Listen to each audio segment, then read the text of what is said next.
Assalamualaikum warahmatullahi wabarakatuh.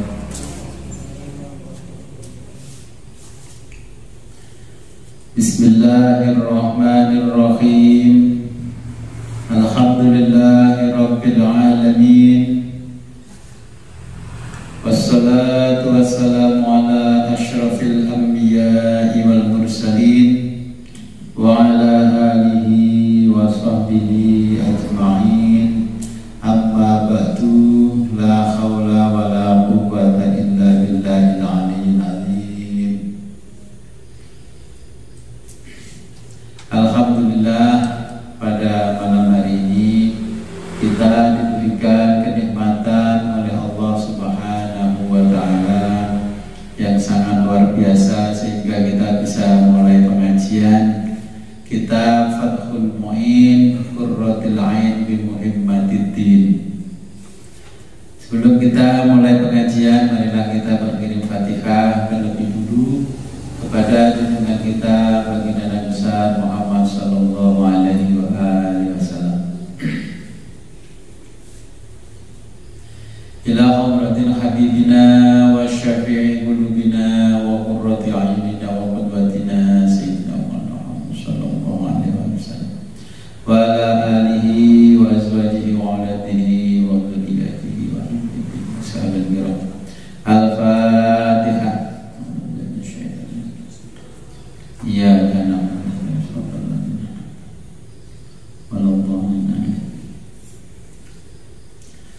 Thumma ila arwahi sadatina Abi Bakr wa Umar wa Utsman wa Ali wa Hamzah wal Abbas wa Sayyidina al-Hasan wal Husain wa asyrafil mubasysyirin wa tabi'in wa tabi'in lahum bi ihsan ila yaumiddin.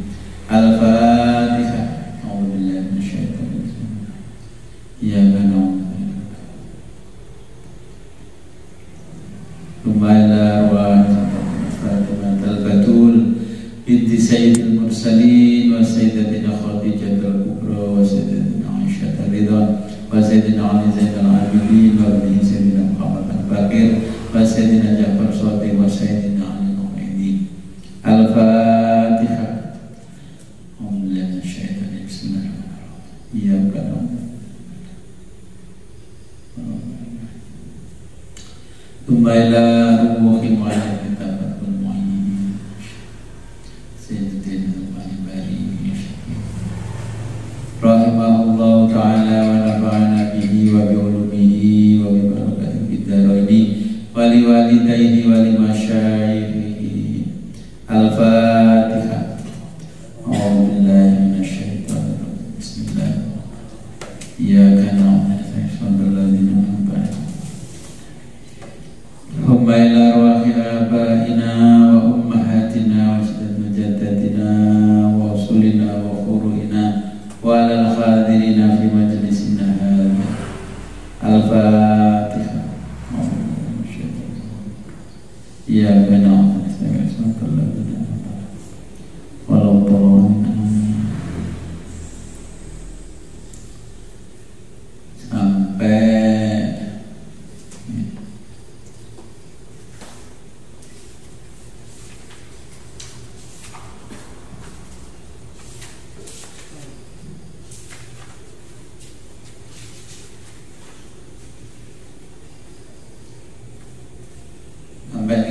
Wal yaktasir.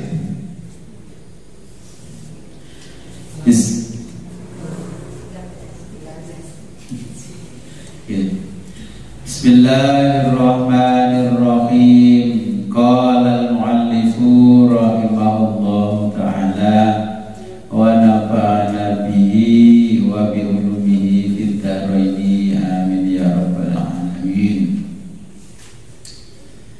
Wal yaktasir,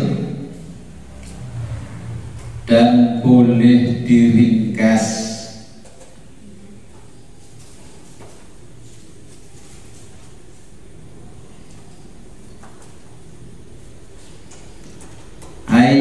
Maksudnya ayat mutawaddi'u, maksudnya al mutawaddi'u, bagi bagi orang yang berwudu.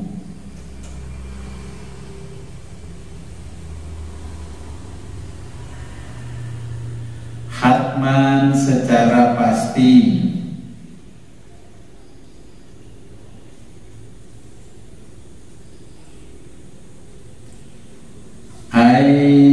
Maksudnya wujuban wajib.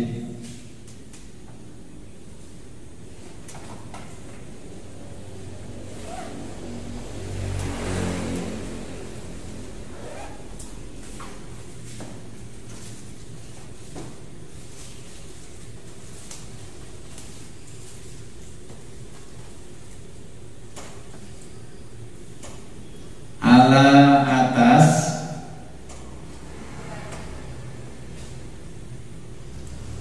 ghusli membasuh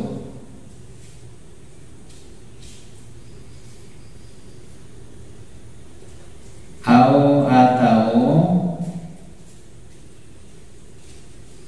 maski mengusap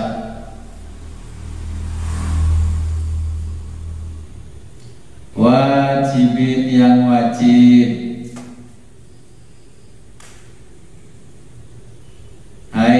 Maksudnya fala tidak yajuzu boleh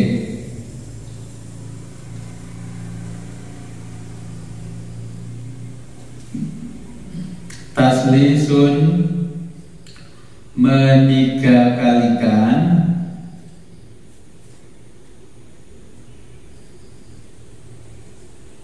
wala tidak boleh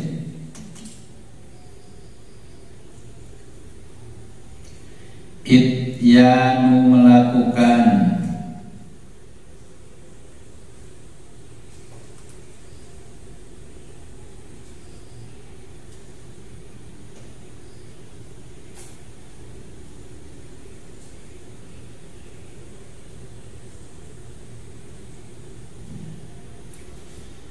sairis sunani, sairi semua as-sunani kesunahan lainnya.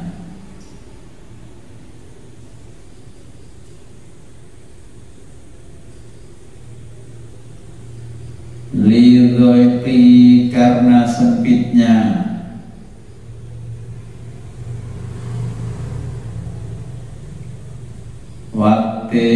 waktu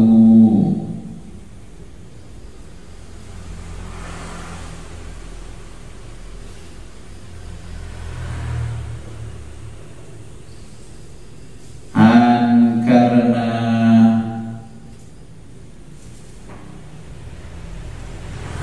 idroki mengerjakan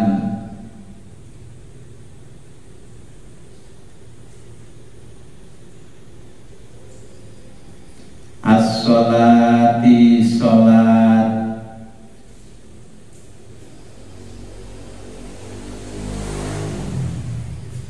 kulliha seluruhnya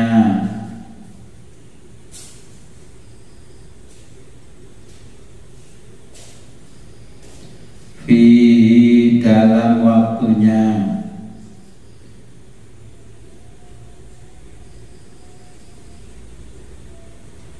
kama sebagaimana sorroha yang telah dijelaskan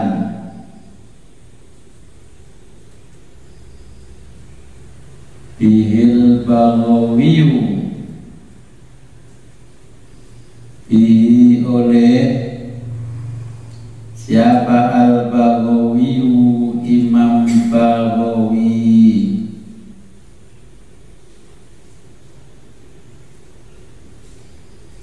wa ghairuhu dan lainnya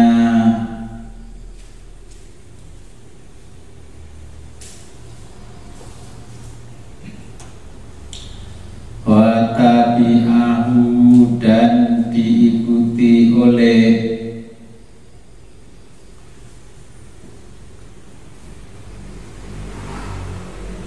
al-mutaakhiruna,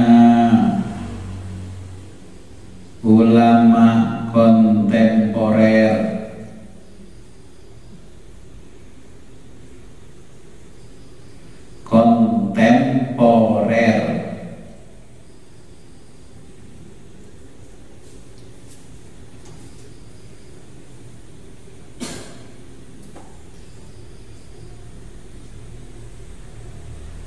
Walakin namun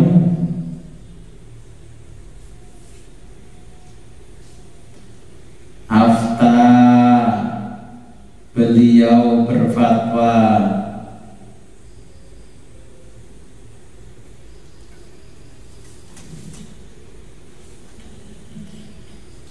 fi dalam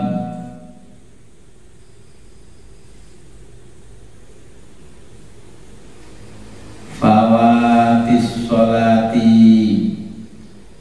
fawati masalah habisnya, as-sholati sholat,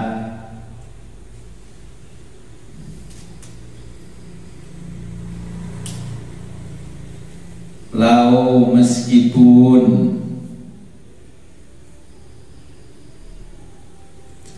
akmala menyempurnakan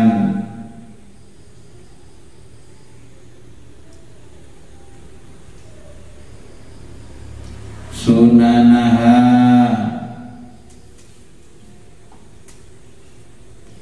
kesunahan sholat,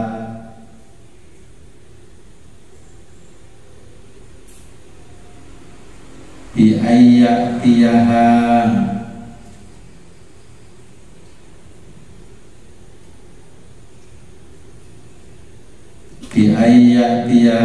dengan mengerjakan sholat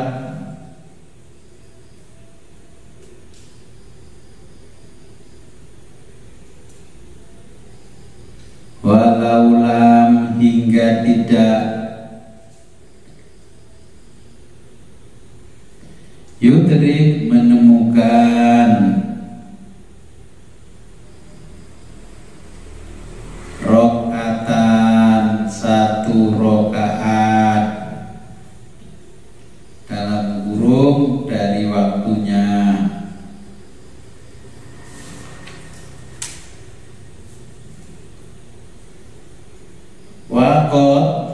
wakot terkadang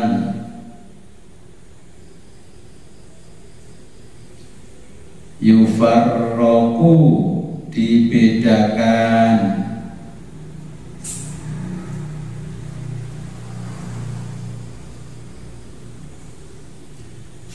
bi'annahu bahwa dalam kasus itu tsumma kemudian ishtaghala menyibukkan diri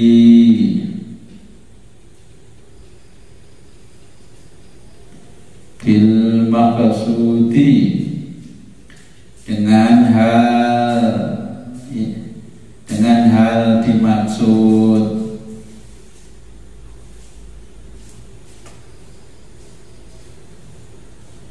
maka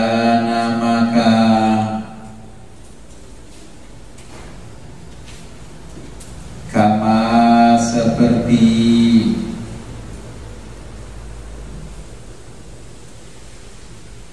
lau sama halnya, kama lau seperti sama halnya, madda memanjangkan,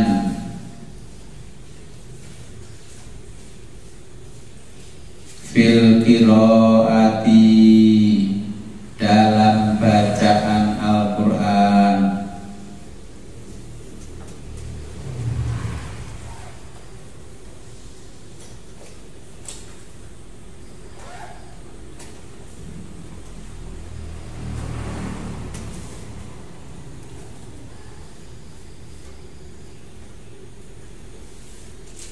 atau qillati minimnya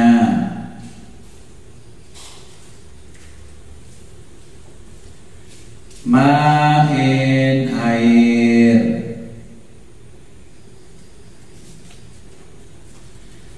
bihaitsu sekiranya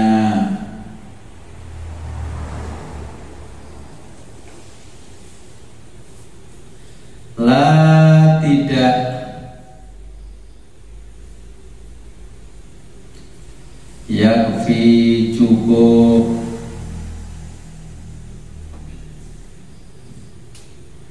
illal fardho illa kecuali al fardho untuk yang fardu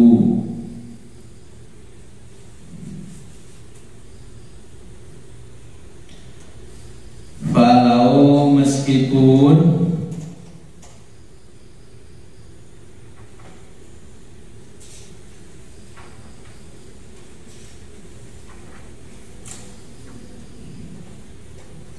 karena ada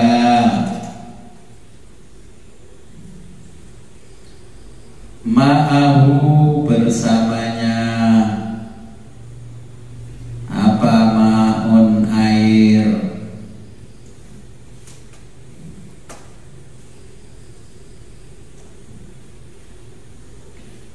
la yang tidak yakfihi mencukupi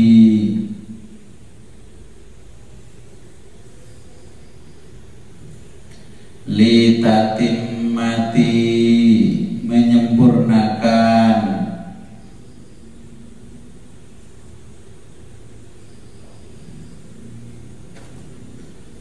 tuhrihi bersuci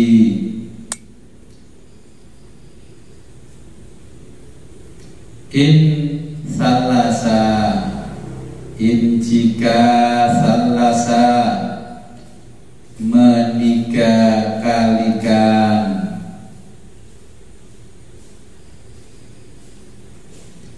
au atau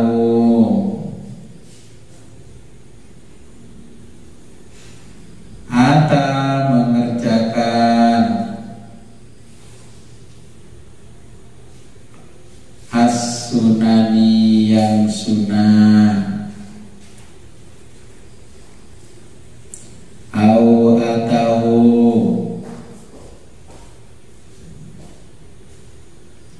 ihtaja dibutuhkan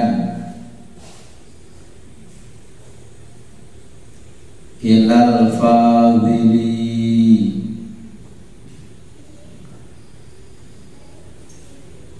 pada sisa air ila pada al-fadhili sisa air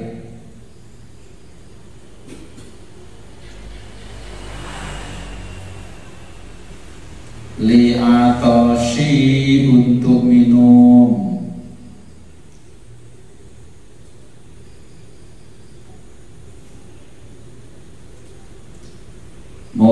muhtaromin hewan yang dimuliakan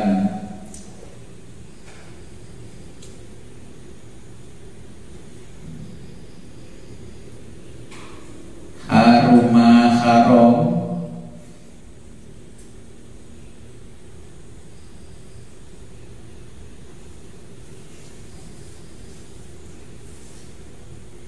apa istimaluhu untuk menggunakan air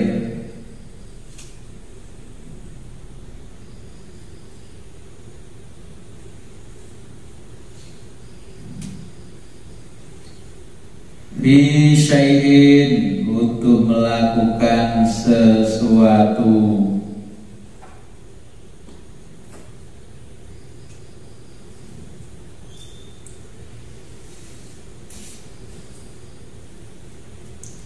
minas sunani dari kesunahan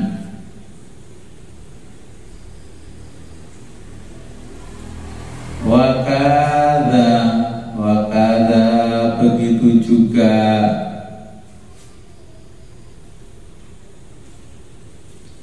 yuqalu dikatakan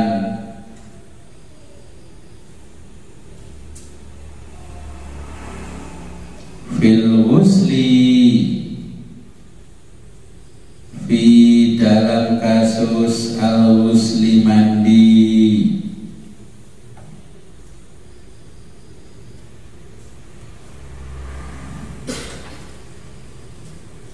wa nadban secara sunnah alal wajibi atas wajib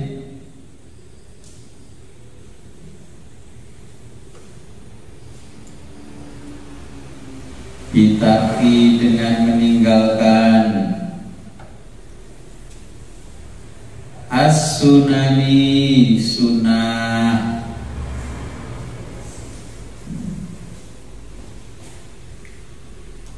liidraki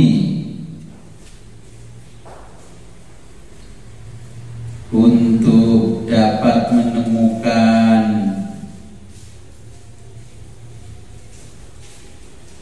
jamaatin jamaah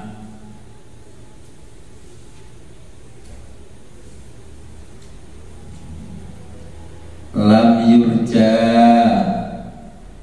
lam tidak ada yurja harapan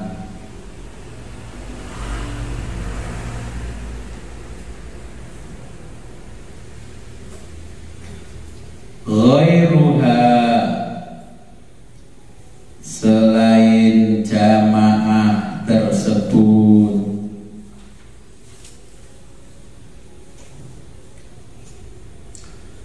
na'am benar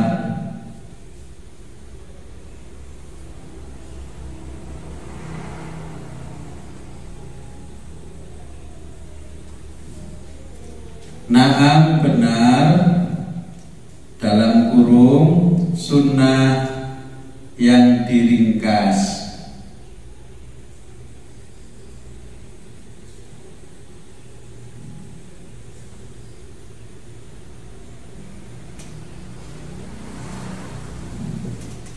mahal atau perkara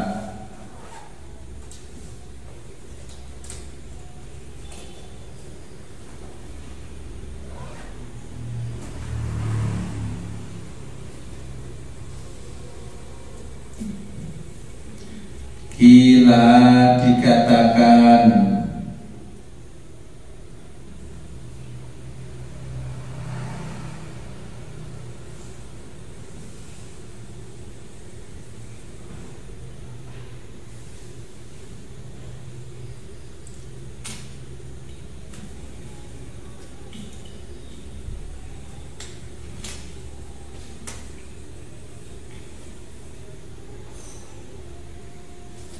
biwujubihi kila dikatakan biwujubihi wajib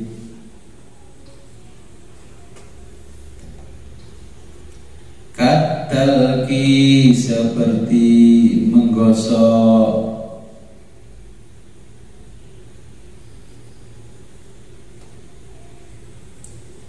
yang bagi sebaiknya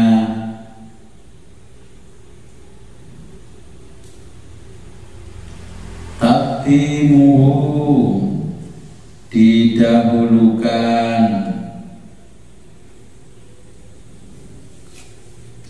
alaiha dari jamaah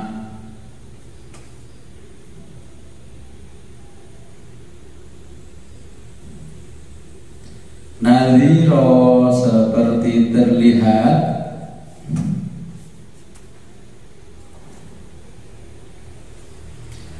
ma dalam kasus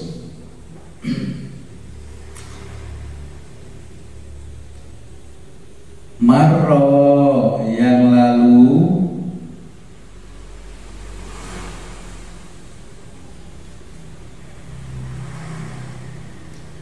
min dalam nadbi kesunahan takdimi mendahulukan al-faiti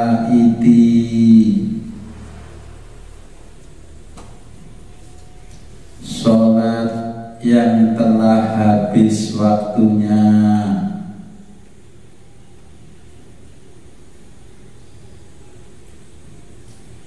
biudhrin karena udhur,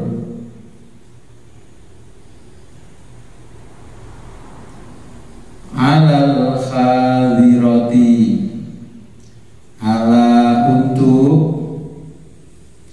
al khadirati sholat yang hadir,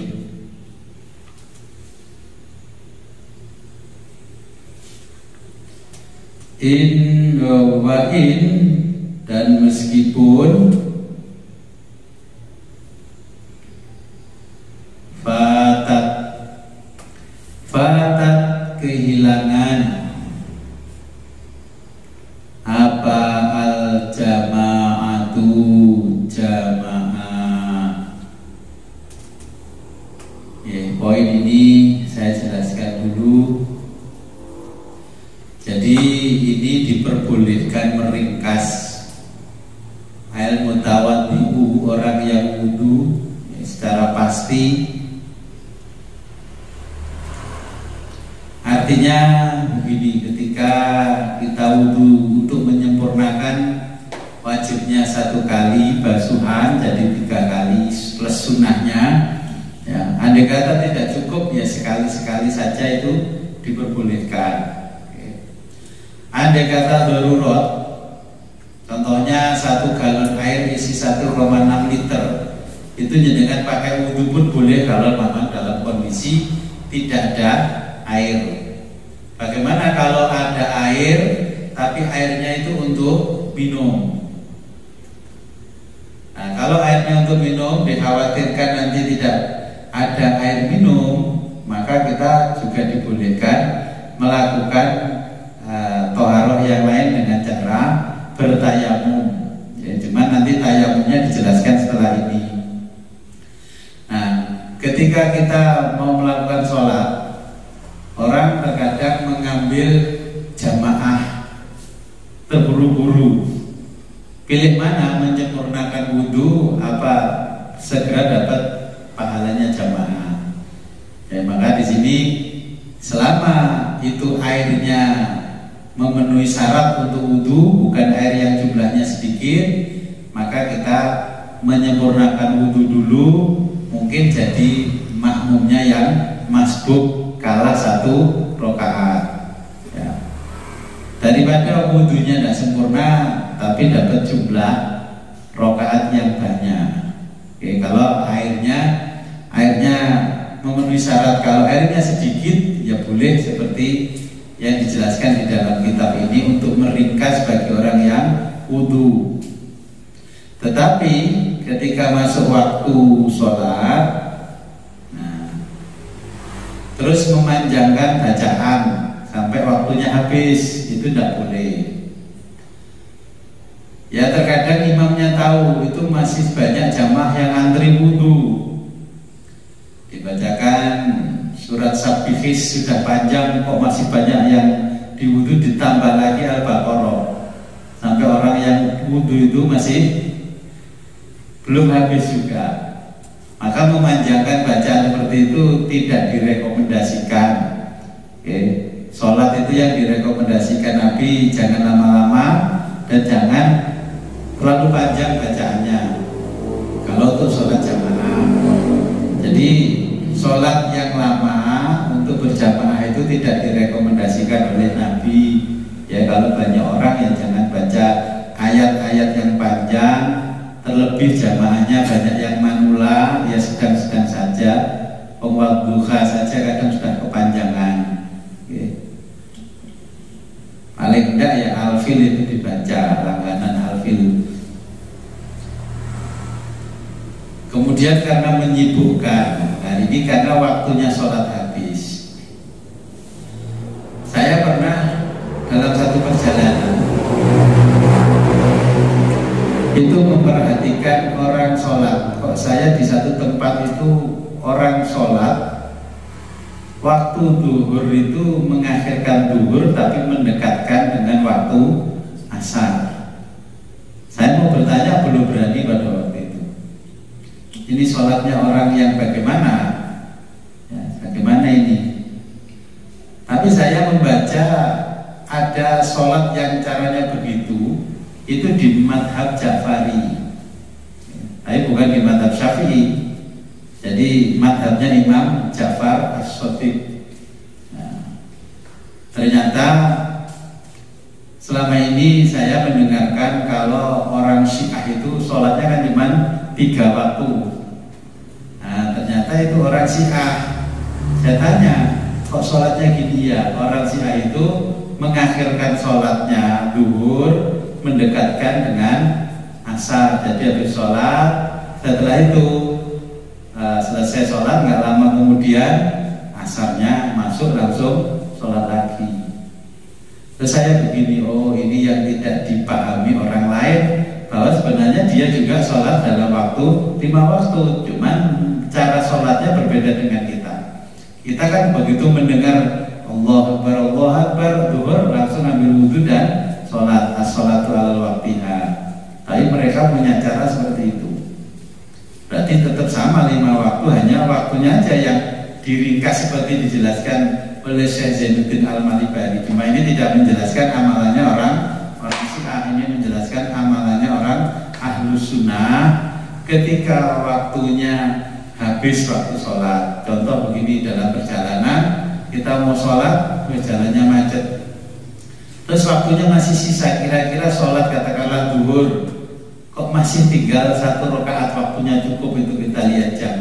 Ya kita boleh sholat duhur langsung, pokoknya 1 rakaat sudah selesai kita kerjakan, baru ini masuk asar, ya kita melanjutkan sampai selesai 4 rakaat. Setelah selesai kita langsung sholat lagi di waktu asar. Ini yang seperti sunnah-sunnah yang dijelaskan untuk kepentingan bila kita memiliki waktu yang tidak cukup dalam mengerjakan sholat. Ada pertanyaan?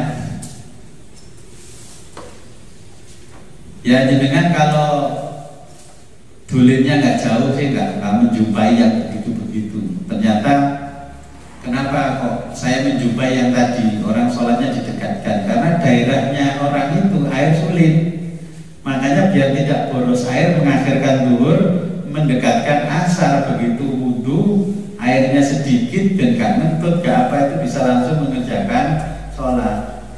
Sebenarnya yang paling luar biasa nikmat ya hidup di Jawa, ya Indonesia, wabil khusus Jawa. Saat melarat-melarati orang di Jawa itu masih punya sumur yang ada sumber airnya. Kalau di Arab sekaya-kayanya orang punya miliaran uang, belum tentu punya sumur kalau nggak dialiri oleh PDAM-nya, pemerintahnya. Itu kan nyedot dari laut, laut diolah jadi tawar. Nah, makanya kalau di sana air nggak bisa seger. Dengan minuman yang kemasan kayak di sini Aqua Club dan segala sebagainya itu diminum ya rasanya nggak bisa seger. Berbeda dengan produk air kemasan yang ada di kita. Ini sholat yang mengakhirkan waktu itu, tapi ini kita mau bicarakan soal kosong. Betul. Jadi memang ada metode madhabnya Ja'fari itu mengakhirkan waktu duhur, mendekatkan waktunya asar. Karena apa? Di zaman dulu ya, sebelum canggih ini, orang seperti di Iran itu kan air juga sulit. Makanya pilihannya daripada batal menghabiskan air, makanya dipilih untuk akhir. Tapi siapa yang mencontohkan? Yang mencontohkan kan Imam Ja'far. Imam Ja'far As-Shadiq ya, anak cucunya Nabi, itu Ahlul Bait. Nah, Imam Ja'far sendiri kan ya gurunya imam madhab seperti Imam Abu Hanifah, Imam Maliki, sebenarnya madhab yang terbesar di dunia ini memang madhabnya Ja'fari, bukan Syafi'i. Tapi ahlu sunnah yang terbesar adalah Syafi'i. Kalau mayoritas madhabnya ya Ja'fari. Kenapa Ja'fari itu tidak pernah dibahas di kita? Karena madhab itu identik dengan Syiah. Nah, orang kita ini kan dengan Syiah sangat alergi, makanya tidak membahas madhabnya Ja'fari. Ya ketika kita bicara madhab Ja'fari, pasti bicaranya begini. Kalau Imam Ja'farnya itu baik, tapi pengikutnya yang tidak baik. Apa bedanya kalau kita mengatakan Imam Syafi'i itu baik, tapi dengan pengikutnya juga tidak baik. Nah, ini orang yang ngomong begitu kan tidak terasa bahwa mengatakan imamnya baik, pengikutnya yang tidak baik, itu kan ya sama dengan meribon ke imamnya. Ternyata ya Imam Ja'far As-Shadiq itu ya gurunya imam madhab yang ada. Cuman hanya saja beliau itu hidupnya berada di tengah-tengah orang yang memiliki corak ya, Islamnya Islam Syiah. Ya, orang Indonesia kan kalau dengan mendengar Islam Syiah pasti alergi. Saya tidak bisa menyalahkan karena itu faktor sejarah yang panjang ya. Ya sudah, kita nggak usah ikut-ikutan daripada konflik. Awalnya juga masalah keluarga jadi masalah internasional. Jadi itu tidak meringkas, tidak mengkosor, ya, bukan menjamak, tapi metode yang ditawarkan untuk sholat. Kenapa seperti itu? Karena ada amalan yang di Ahlul Bait juga sama seperti itu. Ya. Karena apa? Nabi sendiri mencontohkan sholat itu dengan tingkat fleksibilitasnya sangat tinggi, ora kaku banget. Ya. Contoh, kita kalau bicara madhab Ahlussunnah saja, Allahu Akbar, itu kan ada yang Allahu Akbar terus sendakap, ada yang Allahu Akbar jempolanya ini berada lurus dengan ya, pentilnya telinga ini Allahu Akbar. Ya ada yang Allahu Akbar ini masih muter 3 kali. Ya. Allahu Akbar ini terus miring sini. Nah, kalau ini kita kembalikan pada hadisnya Nabi, Shollu kama ra'aitumuni usolli. Sholatlah kalian sebagaimana kalian melihat aku sholat. Itu bisa nggak dibuktikan kalau mereka itu melihat Nabi sholat? Nyatanya perbedaannya sangat banyak. Kalau melihat dari hadisnya Nabi dengan praktek ibadah orang zaman sekarang, ya dimungkinkan tidak ada orang yang melihat Nabi sholat. Mereka hanya mempelajari teks-teks peninggalan zaman setelah Nabi, terus mentafsirkan keterangan hadis begini, ya, mentafsirkan Al-Quran seperti ini. Maka ulama itu mengatakan kita harus paham dengan syariat, juga harus paham dengan fikih. Kalau syariat, aturan yang dibuat oleh Allah dan Nabi dan tidak bisa diudik-udik, ya, diotak-atik tidak bisa, maka fikih itu adalah tafsiran ulama mengenai syariatnya Allah dan Nabi. Makanya di sini ada fikih. Fikih ini ya tafsiran. Kalau Fathul Mu'in ya tafsirannya Syekh Zainuddin Al-Malibari yang mengikuti madhabnya Imam Syafi'i. Ya Syafi'i juga punya guru namanya Imam Malik, ya madhab Maliki. Punya guru Nafi', punya guru lagi Ibnu Umar, punya guru lagi namanya Nabi Muhammad Sallallahu Alaihi Wasallam. Nabi Muhammad diajari oleh Jibril langsung dari Allah Azza wa Jalla. Nah, minimal dalam beribadah, kalau kita bisa, itu ya mengikuti orang yang ibadahnya masih memiliki sanad yang sambungannya sampai kepada Nabi, walaupun coraknya berbeda-beda. Karena apa? Nabi mengajarkan ibadahnya kepada umatnya itu tingkat fleksibilitasnya tinggi.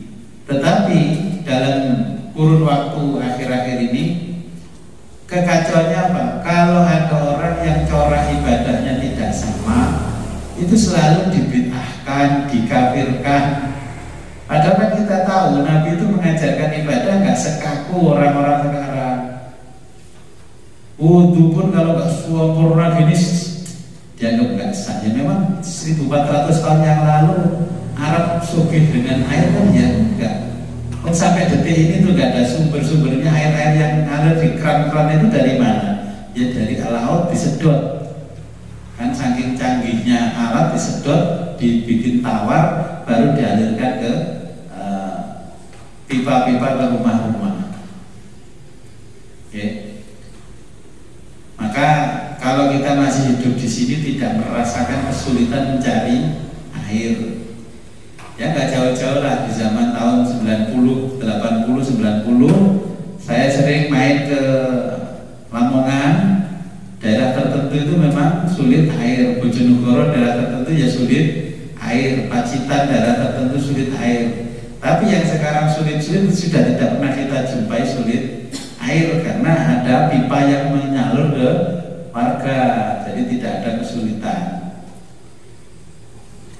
Justru sekarang yang kesulitan orang di kota besar seperti Surabaya.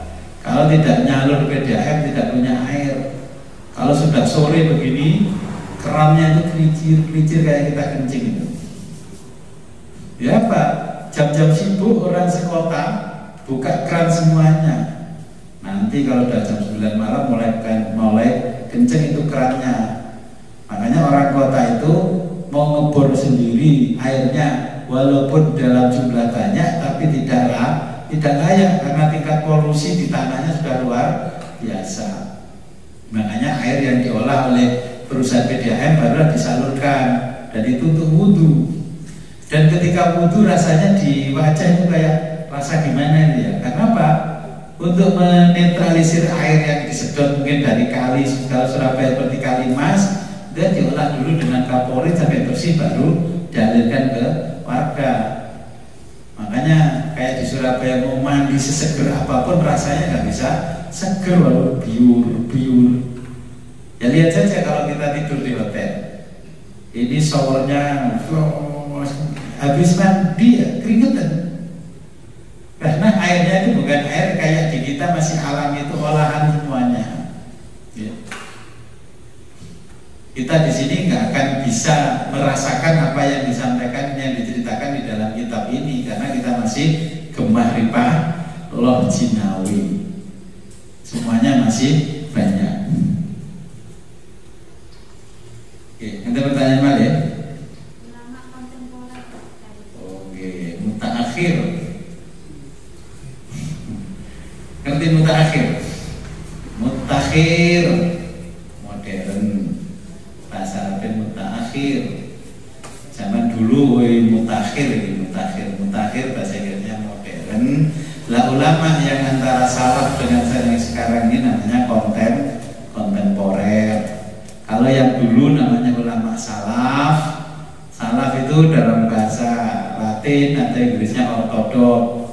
Nah, setelah periode salaf di sini ulama-ulama yang ini ada namanya kontemporer. Nah, kalau nggak begini kan ini nggak tahu kontemporer, ulama kontemporer. Jenengan ya? Tentang sholat, kita ini ya aku sholat itu tidak mati. Sebenarnya sholatnya nanti mati lagi. Mesti ini lapor sholat. Nah, cek lapor sholat itu aku mewariskan bahwa setelah nabi dan nabi itu sholat seperti ini. Jadi memang di dalam hadisnya Nabi, sholatlah kalian semua kama ro'aitumuni, sebagaimana kalian melihat aku sholat. Kama ro'aitumuni sholat. Nah, bagaimana pengertiannya kok berbeda-beda? Pertama, memang dulu Nabi itu pertama tidak melakukan pelatihan sholat sebagaimana kita dulu ikut penataran P4 penyeragaman tidak ada. Karena apa? Ini membuktikan bahwa kecerdasan Nabi luar biasa. Coba kalau sholat itu diseragamkan, wudhu itu diberikan aturan yang luar biasa oleh Nabi. Gak boleh dengan air panas. Kalau jenengan tinggal di Eropa waktu musim dingin, apa bisa wudhu dengan air dingin? Nggak bisa. Nah, sehingga kenapa corak itu berbeda-beda? Maka untuk pilihan yang paling aman, kita itu mengikuti salah satu madhab. Contohnya Syafi'i. Imam Syafi'i kan juga punya guru. Ya, gurunya seperti Imam Malik. Terus punya guru lagi, Imam Nafi, ya, Imam Juret, sampai Ibnu Umar, Ibnu Abbas, ya itu kan sahabat. Terus kemudian sampailah kepada Nabi. Nah, yang dijelaskan oleh Imam Syafi'i di dalam madhabnya itu sebagaimana yang dilihat oleh Imam Syafi'i melalui gurunya, ya gurunya melalui gurunya sampai para sahabat namanya Ibnu Abbas, Ibnu Umar, putra Abbas dan putra Umar. Nah, sampailah Rasulullah SAW. Nah, ini yang dijelaskan oleh Imam Syafi'i detail sebagaimana Imam Syafi'i itu taklid kepada gurunya. Nah, di dalam taklid itu ada yang namanya kutwah. Kutwah itu contohnya begini, ketika saya mengajarkan wudhu ke jenengan, jenengan memperhatikan saya praktekkan wudhu. Nah, contohnya kalau saya tanya, jenengan yang mengaku madhabnya Syafi'i, wudhunya Imam Syafi'i bagaimana? Tuh, saya nyatanya corak wudhunya madhab Syafi'i sendiri beda-beda kok. Oh, kalau sudah dikral kakinya cuma begini aja, orang digosoki. Kalau kita bicara madhab Syafi'i, wudhunya ini tangan sebelum, kalau dulu kan nggak ada keran, ya, adanya kan bejana. Makanya di sini selalu kita menerjemahkan al-ina itu namanya bejana. Bejana itu wadah besar. Nah, dulu itu sebelum untuk mengambil air wudhu, kalau madhab Syafi'i, seluruh jari-jari ini harus dibersihkan, digosok-gosok. Dan tidak boleh ada sedikit pun kotoran atau bau. Kenapa begitu? Ya, ini juga kecerdasan Imam Syafi'i. Coba kalau zaman sekarang, yang namanya zat kimia ini sudah luar biasa nempel. Ibu-ibu yang selalu pakai hand body itu sininya, kalau hand body-nya nggak hilang-hilang, wudhu, umur-umur, terus istinsak begini, apa zat kimia hand body-nya nggak masuk di sini. Nah, makanya Imam Syafi'i mengajarkan ini dibersihkan sampai bersih. Jentiknya dulu ini yang dibersihkan, gosok-gosok ke sini ya sampai sini.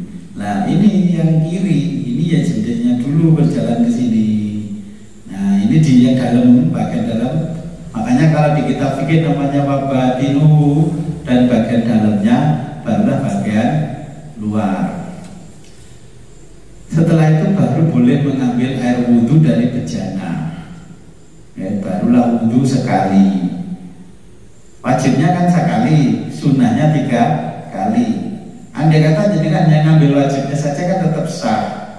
Tapi menurut tafsiran fikih kurang sempurna.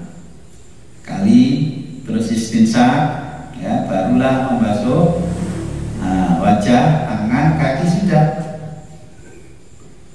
Kemudian yang sunnah kan mulai, nah ini terus mulai sini. Nah, membasuh tangan Imam Syafi'i itu siku ini masih ke atas sedikit, barulah dibersihkan sampai sini. Jadi mengikuti madhabnya Syafi'i ya dari atas di sini airnya, bukan dari bawah. Tetapi kalau kita prakteknya dari sini dulu bagaimana, ya tidak apa-apa. Kalau memang kita mau taklid madhabnya Syafi'i, ya dari atas itu ke bawah. Makanya ulama dulu, walaupun dia bukan ulama kelas kakap, punya musola kecil saja, itu kan pandurannya air kan panjang. Ya, dulu pakai gelombong itu bambu itu baru ngisi itu panjang. Karena apa tujuannya? Mancurnya air itu biar bisa mengena di atas siku. Lah orang sekarang kan enggak ngirit banyu Gus, kerannya cekak larang bayarin listrik, ngek sanyune. Perhitungannya sudah beda. Orang dulu perhitungannya kesempurnaan ibadah, kalau sekarang perhitungannya nilai ekonomi biar nggak boros. Sehingga di sini terus sampai sini. Makanya wajah ini ya ke seluruh wajah ini kalau mengikuti mazhab Syafi'i, rambut ya ke seluruh dari depan sampai ke belakang ditarik lagi ke depan, hitungannya baru satu kali. Kenapa? Ketika kita membaca kitabnya Al-Ghazali, Imam Ghazali, contohnya yang ngaji sama saya kan ada ngaji Bidayatul Hidayah, itu menjelaskan wudhu ya seperti itu. Loh, jadi kok orang tasawuf menjelaskannya persis Imam Syafi'i? Iya, karena Imam Ghazali itu madhab fikihnya mengikuti Imam Syafi'i. Jadi jenengan kalau mau mempelajari wudhu tasawuf, itu yang didetailkan oleh Imam Syafi'i itu ya ada sumbernya dari Imam Ghazali, itu ya sumbernya dari Imam Syafi'i. Kalau yang di sini ini adalah syariat yang berdasarkan hukum-hukum fikih, hanya memenuhi syarat rukun sahnya wudhu. Terus kemudian kalau telinga ini ya ini dimasukkan ke lubang, terus sambil dijepit ini sambil diputar ke depan, sambil dipijit ini diterapi kalau orang sekarang. Nah kalau kaki ya yang kanan ini diawali dari yang bawah dulu dibersihkan, dari jari kelingkingnya ini jentiannya ke sini sampai ke sini, terus baru yang depan ini menggunakan tangan kiri, terus tumitnya ini suruh gosok-gosok. Ya memang betul seperti itu. Nyatanya faktanya kalau saya Jumatan di masjid, rangenya ini bolong-bolong pakai sampai basin, ya nggak digosok-gosok. Ibu mari kok kandang kok sawah tuh, ya kan?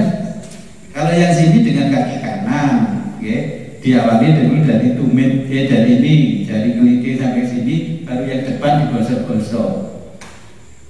Dan sekarang prakteknya nggak ada yang gosok-gosok, sesuai keram ini basah. Apalagi masuk masjid sudah ada kolam kecepek-kecepek, keluar ya, terus kecepek-kecepeknya di situ.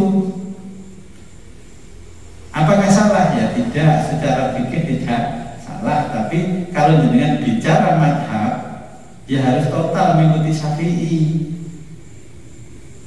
Ya ini kan Syafi'i rasa deso ya akhirnya. Ya, jadi kalau Imam Syafi'i seperti itu. Nah, kalau Imam Syafi'i setelah wudhu selesai menghadap kiblat, membaca apa? Asyhadu an la ilaha illallah wahdahu la syarikalah wa asyhadu anna Muhammadan abduhu wa rasuluh. Allahumma ja'alni minat tawabin wa ja'alni minal mutatahhirin wa ja'alni min ibadikas sholihin.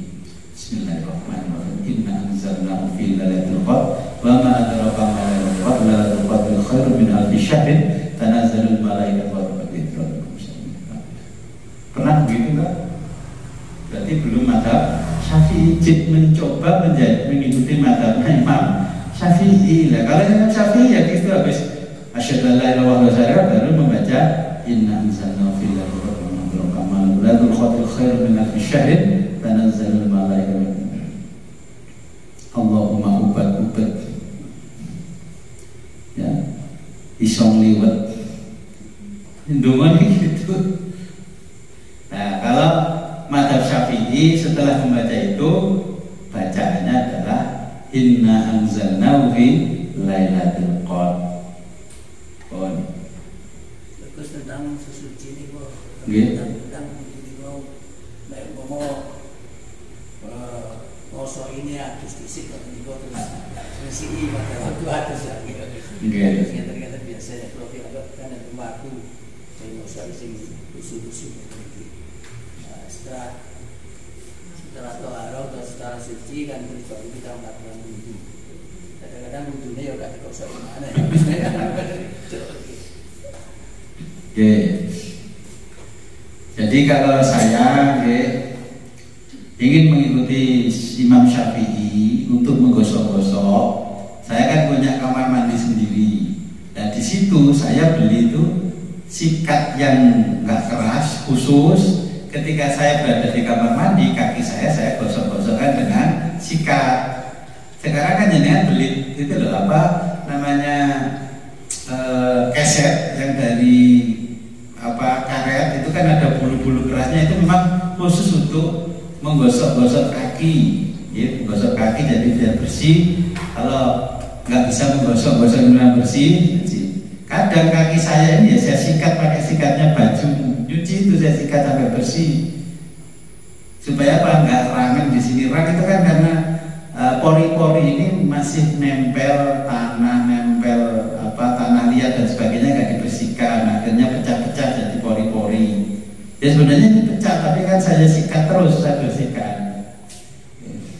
Supaya ketika saya wudhu nggak terlalu berat membersihkannya, karena sudah setiap mandi juga sudah saya bersihkan. Ya untuk karena sudah modern, dengan beli itu loh, apa namanya, karpet yang kayak karpetnya mobil kotak-kotak, nah itu ditaruh di kamar mandi. Itu kan itu gak licin. Nah sekarang sudah ada modern lagi yang khusus untuk kamar mandi gak licin, cuman harganya lebih mahal. Ya, itu bisa diletakkan di situ untuk menggosok-gosok. Makanya nenek moyang dulu itu punya gamparan kayu yang diserut, itu memang untuk gosok kakinya. Makanya dulu mbak saya perhatikan itu foto kayu itu. Nah saya tuh tahu mbak saya gini-gini. Masa kecil saya bapak ibunya BIM itu masih gitu, tapi giliran generasinya BIM dilangi kabeh. Itu kan ada itu dulu masa kecil saya kalau traweh apa itu sebelahnya kan ada batu kecil-kecil ditoto itu. Itu yang tuh gosok kaki. Karena kebutaan anak cucunya gak ngaji fikih, dumpalnya baik di gua baik mati. Iya. Dulu mbak saya masih gitu semuanya. Mbak dari abah, dari ibu saya, saudara-saudara yang tua dari mbak saya perhatikan ibadahnya masih persis dengan mazhabnya Imam Syafi'i. Jatuh anak cucunya nggak ada. Termasuk di masjid dulu di sana itu kan ada tubuh kecil, di atasnya ada besi lincip, terus ada garis-garis. Dulu muadzin itu nggak mau lihatnya namanya jam digital, nggak mau, karena perintahnya Allah melihat matahari. Dilihat dulu ini, nah, besinya yang itu sampai di mana. Wah, ini waktunya ini, walaupun sudah panas. Waktunya zuhur kan berarti benda ini tidak ada bayangannya kan. Ini barulah dikatakan manjing sholat zuhur. Baru benda ada bayangan sedikit, baru ini namanya boleh sholat zuhur. Maka dulu dukhulil waktu sholat di dalam fikih itu diterjemahkan oleh ulama Jawa zaman dulu itu manjing waktu sholat. Itu baru masuk waktunya sholat, tapi belum waktunya sholat. Ketika jenengan mengatakan kita sudah masuk area Kediri, ya sebelah sana sudah ada toh, selamat datang di Kabupaten Kediri. Ya lewat di Gapura itu sudah Kediri. Kalau sininya kan Jombang, ya itulah sudah manjing di wilayah Kediri. Tapi jenengan belum sampai di Kediri. Kediri ya di sana, di Katang kalau kabupaten, kalau kota ya di alun-alun. Itu pemahaman bahasa yang digunakan oleh ulama. Tapi itu sekarang tidak dipahami oleh generasi sekarang. Malah tuh bunin baik ya jurno. Jadi ini ngalangi sepeda motor vario ini sing lewat. Ini kan memang penunjuk waktu sholat. Kesewen Gus, nanti wonten aplikasi HP kula muni wae sholat. Allahu Akbar. Tapi malah nggak sholat di aplikasi. Okay. Jadi disitulah kalau kita mau belajar madhab, kalau ingin sholat, ya, jadi apa yang ditulis Imam Syafi'i.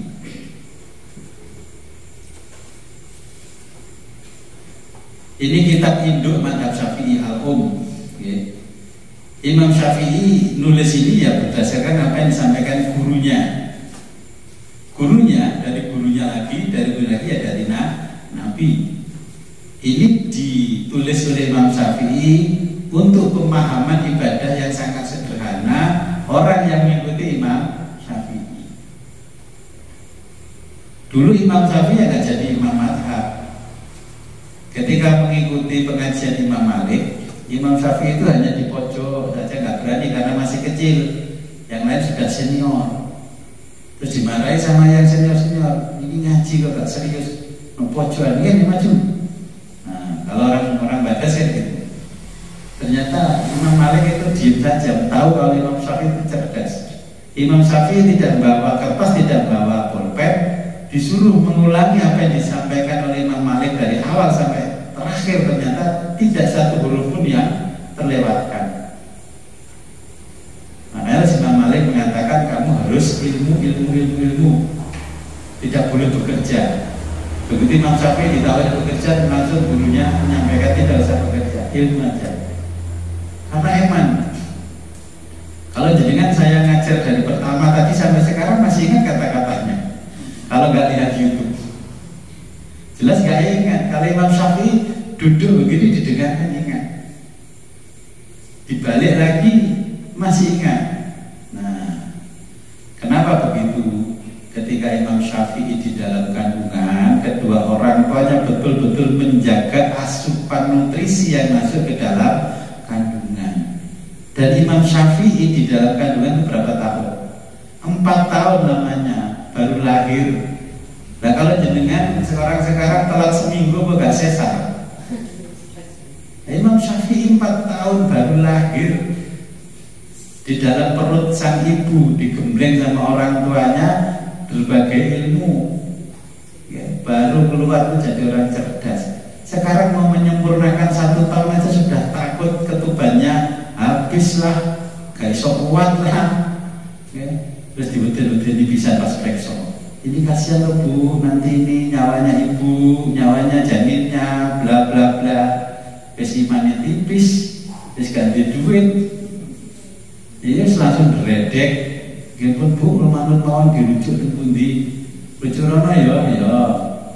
Nah, Imam Syafi'i 4 tahun.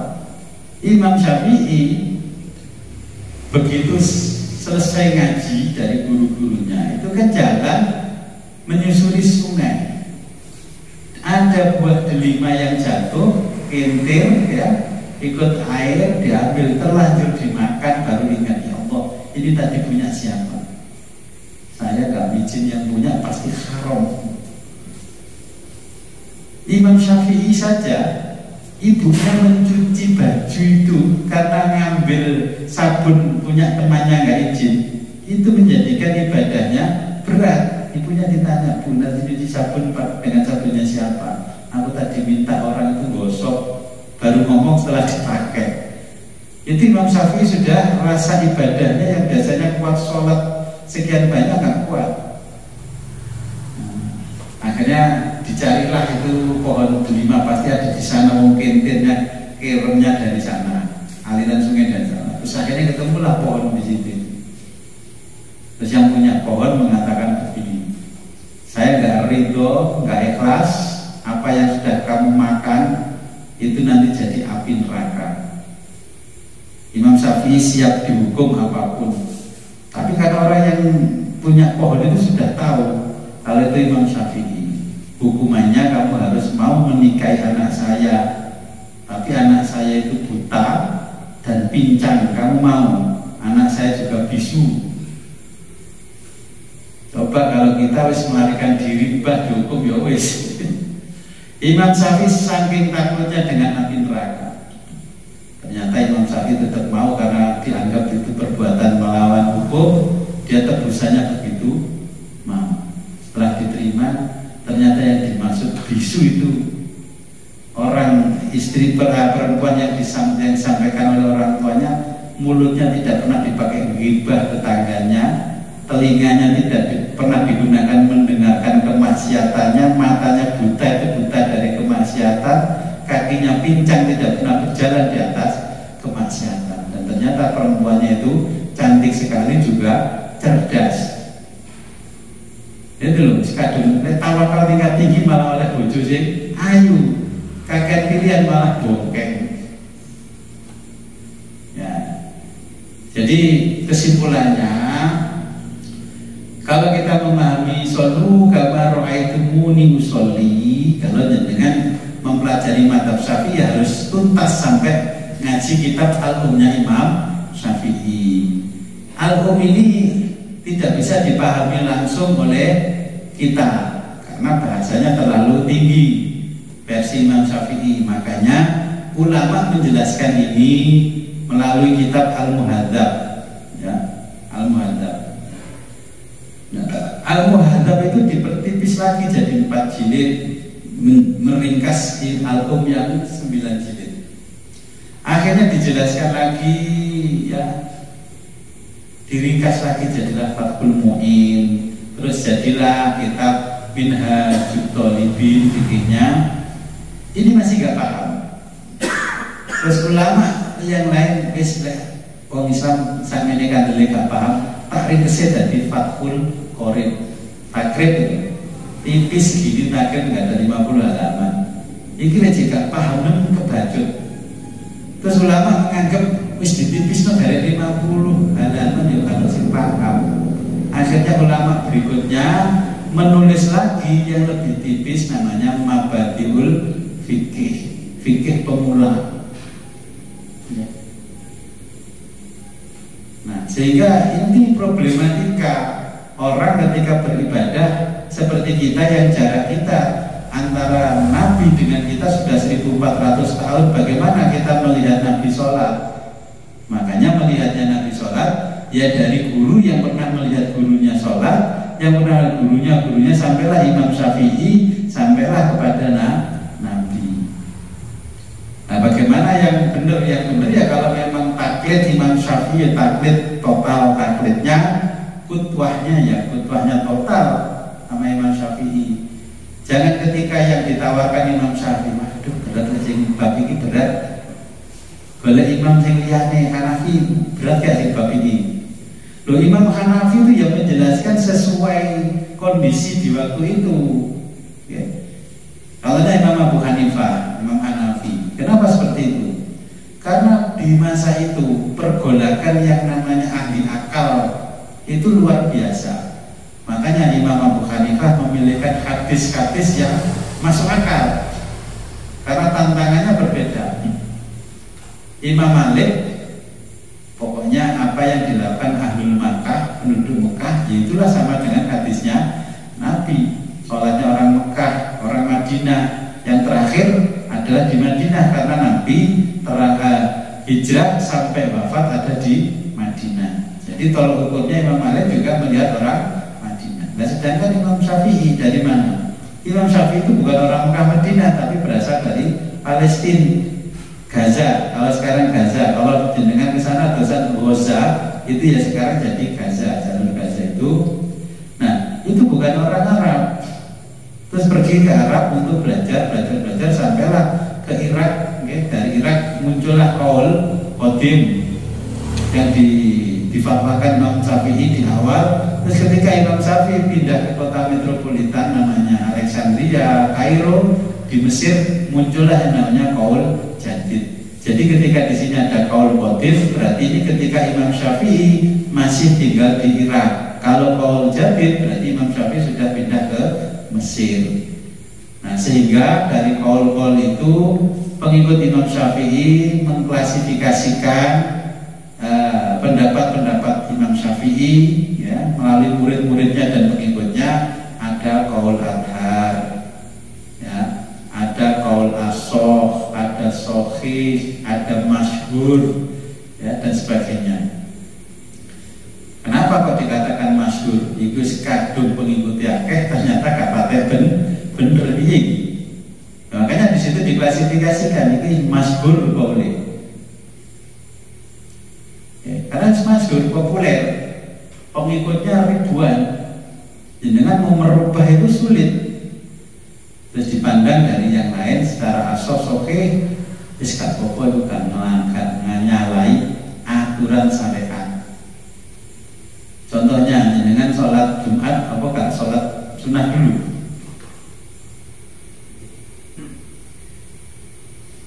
Ada kan diperhatikan itu saja nih sholat tahiyatul masjid apa sholat sunnah qobliyah Jumat. Jenengan baca kitabnya ada gak sholat sunnah qobliyah Jumat?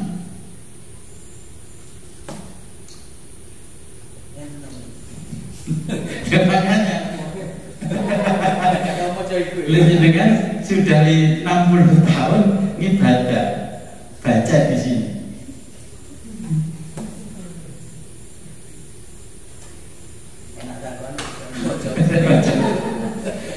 Iya, makanya banyak hal ibadah yang terlanjur masyhur, tapi sebenarnya nggak ada. Nggak ada terlanjur masyhur. Makanya di situ diklasifikasikan kaul masyhur, kaul asoh, sohi, adhar, okay.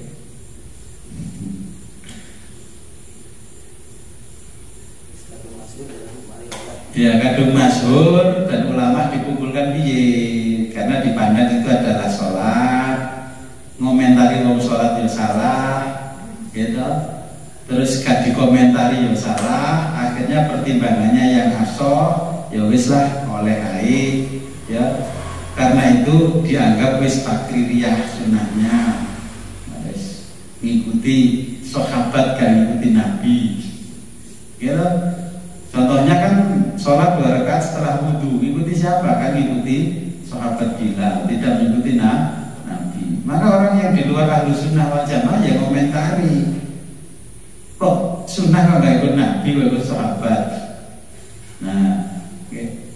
Jadi banyak hal-hal yang memang kita tidak ada dasarnya, tapi sudah terlanjur masyhur.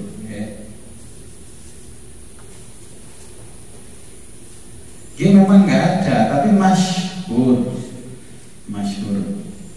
Contoh, mungkin kadang masyhur. Contoh, Nabi itu tidak pernah mengajarkan sholat tahajud jamaah. Perintahnya Allah, sholat yang qiyamul lail itu privasinya manusia dengan Tuhan, dengan Allah. Tapi jenengan dari kiai terus ngejak jamaah jenengan nang masjid sholat tahajud jamaah, kira-kira bener apa salah? Dipandang dari syariat dan dipandang dari fikih, bukan sentimen, kan?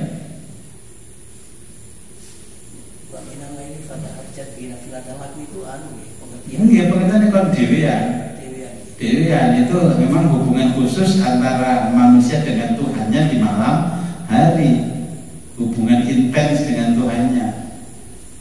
Terus ketika kiainya dikonfirmasi ditabayun, ya jenengan kok kadang bisa. Iya, wong oleh kata jan ini kau masih qiyamul lail.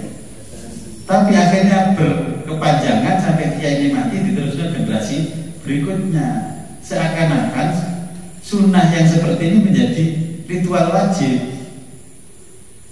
Apa akhirnya ritual wajib? Boleh nek tonggo ini kagul melok tahajud jamaah, dikomentari tonggo sing liyane, padahal itu perintahnya Allah, sholatnya di rumah. Tapi kita yang ngaji kitab seperti ini tetap komentari ya sholat sunnah, qiyamul lail, gak tak komentari oleh kebablasan jadi masyhur, akhirnya jadi masyhur beneran. Mana yang harus dilakukan di rumah, ya harus di rumah Nabi. Makanya ada istilah khuduri, ya.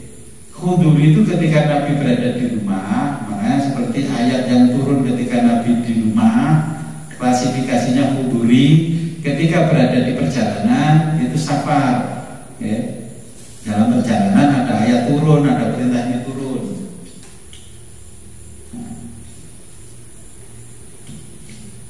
Jadi ya memang adanya fikih ini adalah mempertimbangkan kita dalam memilih ibadah yang baik dan benar, ya, minimal mendekati apa yang dikerjakan oleh Nabi. Seperti membaca Quran saja, itu kalau nggak ikuti Nabi bacaannya gimana? Alam taro kaifa fa'ala rabbuka bi ashabil fil. Filnya kan harusnya panjang ya, karena nggak punya sanad Nabi. Fil nggak boleh dibaca panjang. Jenengan yang ngaji kira-kira setuju nggak kalau fil pada lafaz ayat fil baca pendek? Setuju, sebab pendek yakin.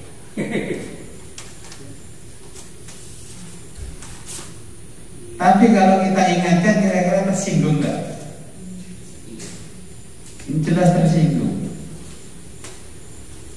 Alam taro kaifa fa'ala rabbuka bi ashabil fil.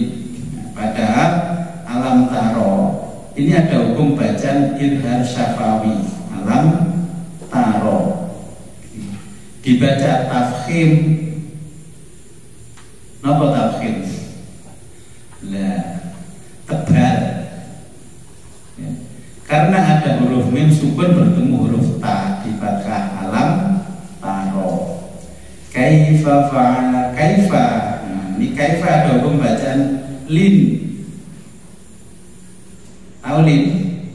Yang dibaca ringan kaifa. Karena ada huruf ya yang disukun kaifa fa'ala rabbuka bi ashabil fil. Al-fil ya bi ashabi ini ada hukum bacaan mat tabi'i karena ada fathah berdiri pada huruf ashabi. Nah, kemudian lafaz al-fil ada hukum bacaan alif lam qamariyah. Ya, al-fil karena ada huruf alif dan lam berhadapan dengan huruf fa. Nah, bacanya harus jelas, tidak boleh mantul atau ditahan. Nah, pada al-fil dibaca panjang, fil boleh dibaca 2 ketukan, 4 ketukan atau 6 ketukan. Ya, karena di situ ada hukum bacaan mat arid lis sukun. Karena ada bacaan mat topi yang disukunkan. Giliran dibaca panjang nggak boleh. Ya, saya menghadapi kasus-kasus seperti itu kan banyak. Pertimbangannya ya sosial, bukan pertimbangan hukum nahwu, bukan hukum tajwid. Kadung profesinya jadi guru kira-kira 30 tahun tapi nggak mau belajar, mengajarkan anak yang sudah diajarkan dengan benar ternyata salah, protes. Nah, protesnya kemana-mana. Nah, inilah contoh orang membaca Quran saja kalau nggak ikutin madhab. Ya akhirnya ya sama seperti ini. Kalau bacaan Quran kan madhabnya qiraat sab'ah ada 7. Ya, dengan ikuti siapa? Contohnya Bismillahirrahmanirrahim.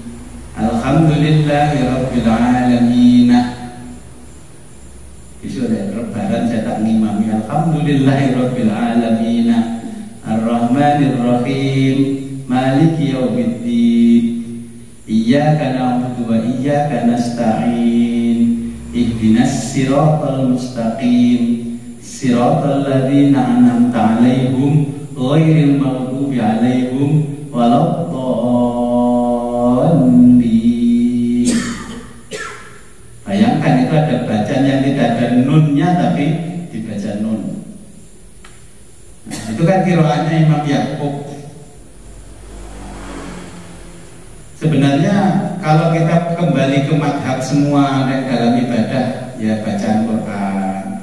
Sekarang kan muncul ikro, muncul tilawati. Kalau kecil saya ngaji kan babam balibabna minal mubni babam balibab.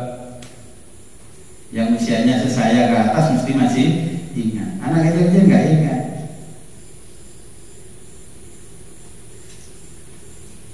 Nah, dari bacaan mana yang kira-kira mengikuti madhab qiraah? Itu ada kitab namanya Yambu'a ya, dari Kudus itu, ini Mbah Arwani. Kalau saya lebih cenderung mengajarkan membaca Quran anak saya dengan yang Yambu'a daripada Iqra. Karena kalau ngajar Yambu'a gurunya gak pinter ngaji, gak bisa. Kalau ngajar Iqra, gurunya cuma lulusan Iqra saja ya bisa mengajarkan Iqra. Makanya ada titik kelemahannya di mana kalau kita meneliti masing-masing metode. Tapi kita kan nggak mengkritisi ya, kita membandingkan. Nah, kalau yang Yambu'a ini saya baca itu sampai 9 jilid, itu masih kesananya imam qiraahnya masih tampak jelas. Tapi yang Iqra itu hanya cara baca cepat. Sehingga lulus Iqra ngajak Iqra lagi. Nah, akhirnya makhorijul hurufnya juga nggak jelas. Pokoknya iso moco Bismillahirrohmanirrohim. Ya, itu pasti lulusan yang model-model begitu.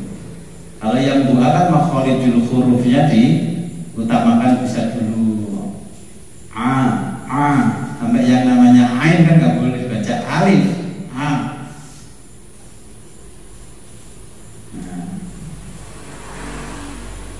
kadung masyhur. Contohnya kadung masyhur Al-Fatihah. Salah betul kadung masyhur. Kita bicara madhab.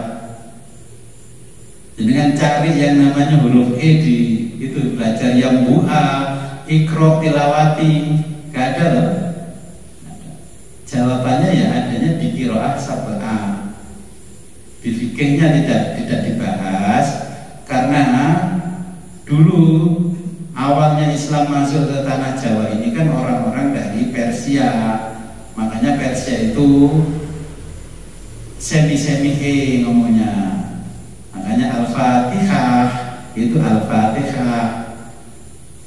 Nah, jadi itu ya diperbolehkan karena ada yang itu sama dengan kita membaca wadduha jadi wadduhe wal laili idza saja ma wadda'aka rabbuka wa ma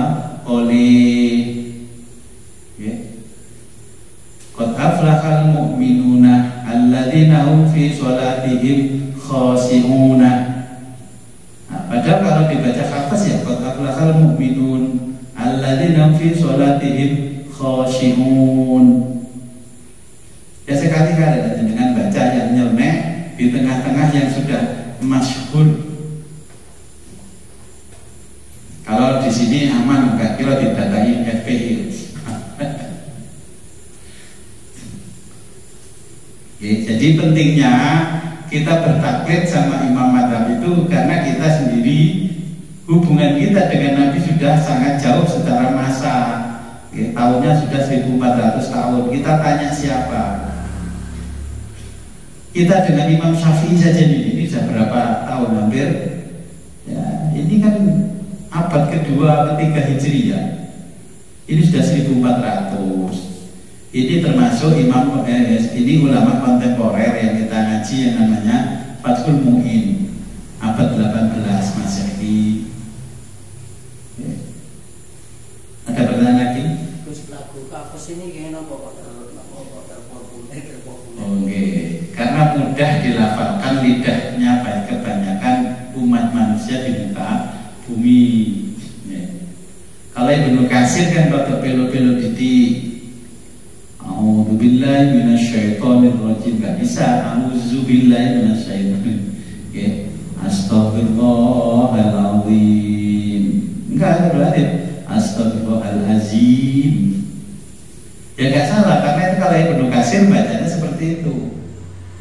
Benar, memang Nabi ketika didatangi Jibril, ya Muhammad, aku diperintahkan oleh Allah menyampaikan salam kepadamu dan memerintahkan kepadamu untuk mengajarkan Al-Quran kepada umatmu dalam bentuk satu huruf, artinya satu bacaan. Kemudian Nabi menjawab, wahai Jibril, sampaikanlah permohonan maafku, ya. Dan umatku tidak akan mampu membaca Al-Quran dalam satu huruf. Sampaikan permohonan ampunku kepada Allah. Akhirnya kembali ke Allah dan menyampaikan dua huruf. Nabi Muhammad masih mohon ampun. Barulah Nabi Muhammad itu menerima itu setelah 7 huruf. Loh, ini kok dikatakan Nabi buta huruf? Oke? Kenapa Nabi ini? Ternyata kecerdasan Nabi luar biasa. Nabi paham bahwa orang di muka bumi ini tidak mungkin bisa melafalkan yang namanya Quran secara fasih. Orang Arab sendiri, suku-suku di Arab itu tidak semuanya fasih berbahasa Arab. Contohnya membaca shod itu saja gak bisa, biasanya zai atau sin.